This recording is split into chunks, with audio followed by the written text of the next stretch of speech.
Hi, I'm Abdul. So, for this evolution talk, I will share my view on adoption of cloud computing by different organizations, which is a trend right now, and the key considerations on governance in this. So, cloud computing, just to give a small brief, is IT capabilities delivered to the organization by third-party providers over the network. So that's in a nutshell what cloud computing is. Now, cloud powered by ITIL framework. When we say powered by ITIL framework, ITIL has been in the industry for a very long time now. It's a very established IT service management framework. Now, what we see is the concept of cloud can be powered by ITIL. However, the organization needs to be very careful on certain aspects of cloud, especially risk and governance. Because with so many providers providing the IT capabilities, it's very important that it has the correct nuts and bolts in place to ensure that nothing wrong happens.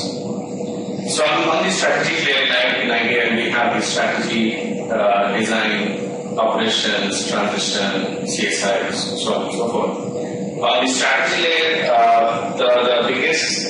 the first consideration that the organization must take is decide on a cloud provider based on certain aspects. They need to evaluate what's the cost versus ROI that they're getting. What's the market acceptance of the providers, so on and so forth. So there has to be a very structured method of selecting the providers. Second, the negotiation with the provider when selecting one should happen based on the organization need. Because what happens, so as an example, Amazon or Google might be providing certain specific services to the end customer. Now, since it's over the cloud, it's very generic in nature, though they call it customized solution, but they will not adhere to the critical requirement of the customer. So, an in-house supplier, like a traditional IT service provider who is in-house, customer has a lot of influence over that provider, and then it can be, I wouldn't say manipulated, but can be used effectively. But with the cloud provider, so when the organization is getting into a contract with the cloud provider, it is very important that the granular level of details are checked and ensure that it is in line with what the organization requires. In terms of sourcing, right, the organization needs to understand that their sourcing work and not risk. So they are still accountable for delivering the IT services back to the business. So they need to understand that by transferring of work or work packages to the cloud, they're still accountable. So to say that they have to still perform that trend analysis for demand versus supply. One misconception which is prevalent in the industry is that if we go cloud, everything is taken care by the providers. Simple example of email.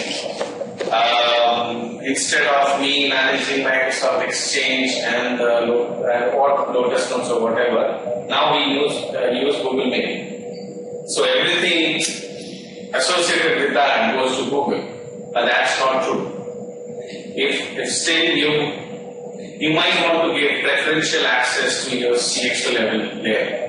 You might have different layers of services, even with an email, such a generic services email. Now that needs to very clearly spelled out and built into the contract.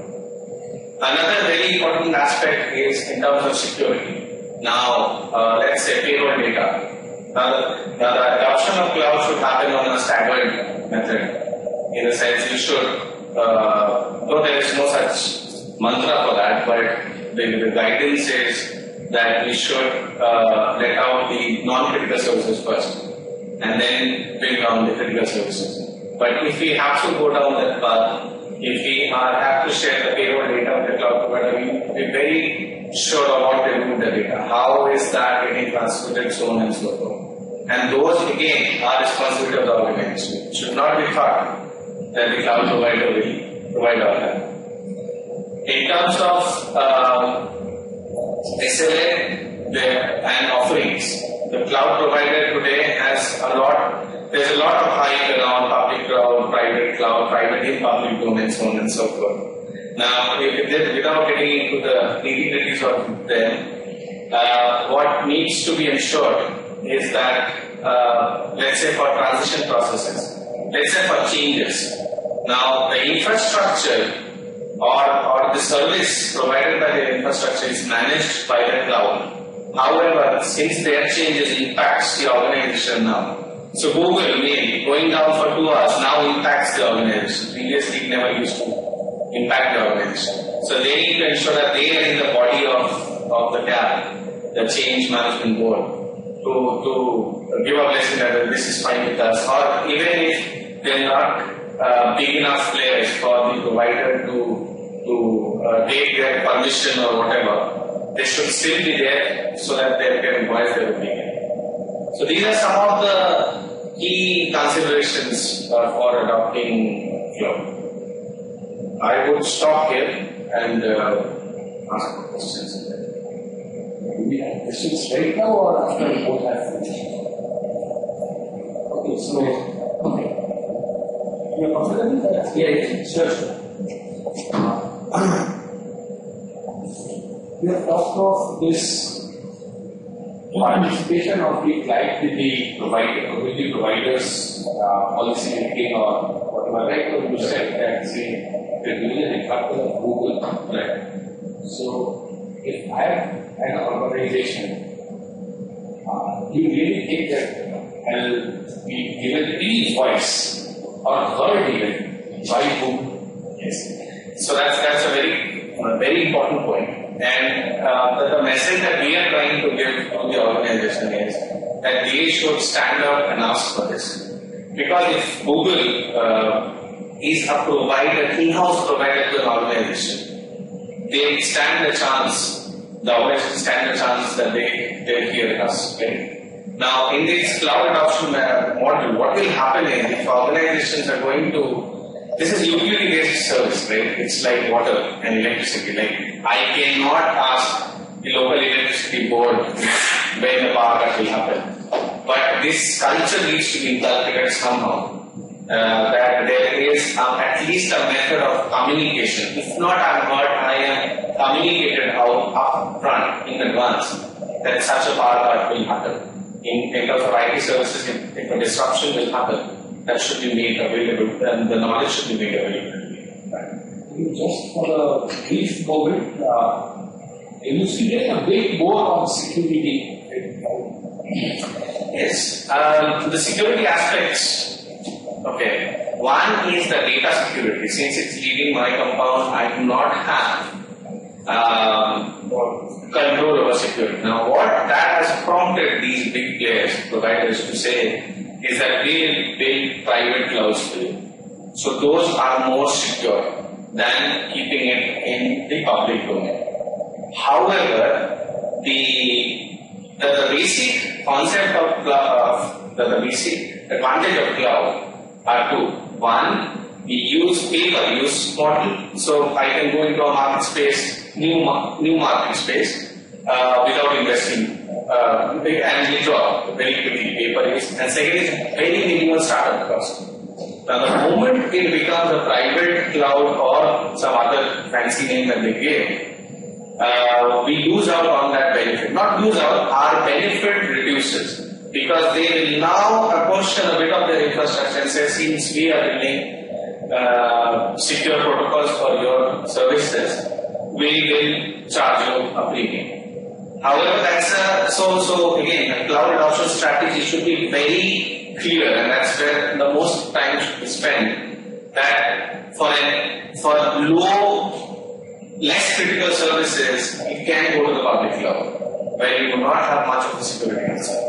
But for high security concern services, then you might think of paying the premium and look how the industry is trending and then take a call. Because the industry trend right now is people are not moving to cloud for their high critical services. Thank you.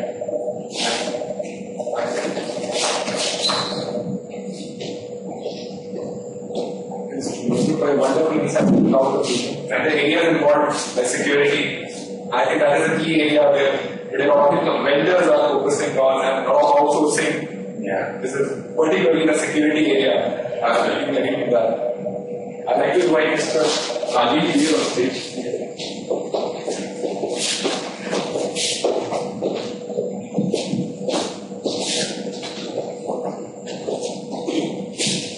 Good morning, everybody. I'm Rajiv. Let me introduce myself. I'm currently working at India Global Support Services, and this is a gas and engineering company. And we are catering to the internal information services across the globe with various geographies. So currently my role is to look into the service level agreement and the service delivery aspects of information security and of the service delivery information services. And today in this round I would like to speak on the quality aspects related to IT or maybe in the other industries which are adopting the quality practices. So, to talk about the quality, I think anything which the company or the organization intends to defeat the customer requirement is now known as quality management. Of course, it has been in practice since very long, but we have seen that even despite the industrial revolution or when the service industry is getting boomed in terms of banking sector, IT sector, IT enabled services. Nowadays, these companies are focusing more on quality aspects because the customer demands have gone. They are not stagnant or they are not static in their requirements. So, organizations and the top management are trying to bring in best practices, adopt framework, and try to be in such a manner that it is acceptable across the globe and which is very much in requirement of the customer. So, when we talk about quality, there are various aspects which can be thought about. To start with, say, let's say Six Sigma. Six Sigma is again something which was started initially by Motorola, and it gained momentum to such an extent that in the initial days, only the industrial production or the traditional way of doing the business, manufacturing units, they are benefiting from the Six Sigma initiative. And gradually, when they thought that particular level of Sigma or the improvement which was required was not coming up to the mark, then we used to adopt different tools in each of the phases and which enabled to meet their expectation. But as you see nowadays, service industry is also requiring this initiative, even though they are not reaching the level of Six Sigma, but they are adopting the best practices under the umbrella of Six Sigma. So, here when we talk about Six Sigma, it is more to do with the DMAC methodology, where the PDCA cycle also fits in. And everything which is related to the improvement is identified in the design phase, then they do the measurement of it, then analysis is there, and then improvement is there, and then the continuous improvement which is known as the control. So this methodology is basically an ongoing effort which the organization needs, but this itself is also not a stagnant thing. It keeps on doing it because the customer requirements are new.